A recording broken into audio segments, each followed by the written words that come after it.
Bangladesh premier লিগের দ্বাদশ আসর ঘিরে আসছে নতুন চমক। প্রথমবারের মতো রাজশাহীর মাটিতে হতে যাচ্ছে বিপিএল এর ম্যাচ। শহীদ কামরুজ্জামান স্টেডিয়ামে খেলার আয়োজনের সিদ্ধান্ত প্রায় চূড়ান্ত।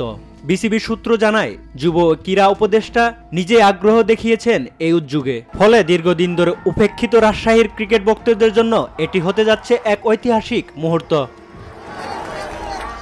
তবে রাজশাহীর পাশাপাশি আলোচনায় ছিল বরিশালও, কিন্তু সময় স্বল্পতা ও মাঠের প্রস্তুতির ঘাটতির কারণে বরিশালের ভেন্যুটি আপাতত বিপিএল এর বাইরে থাকছে। বরিশালের মাঠের আউটফিল্ডের অবস্থা এখনো খেলার জন্য উপযোগী নয়। এবার বিপিএল এ দলের তালিকাতেও আসছে পরিবর্তন। আর্থিক সংকটে পড়া রাজশাহী ও চিটাগাং কিংসের মালিকানাতেও আসছে পরিবর্তন। দুই দলই সময়মতো আর্থিক নিশ্চয়তা দিতে ব্যর্থ। তবে এই ফাঁকা জায়গায় পূরণের আগ্রহ দেখিয়েছে নোয়াখালীর একটি শীর্ষস্থানীয় শিল্পগোষ্ঠী। বিসিবিতে ইতোমধ্যে ব্যাংক গ্যারান্টিও জমা দিয়েছে তারা। বিষয়টি এখন চূড়ান্ত করবে মাহবুব আনামের নেতৃত্বাধীন নতুন গভর্নিং কাউন্সিল।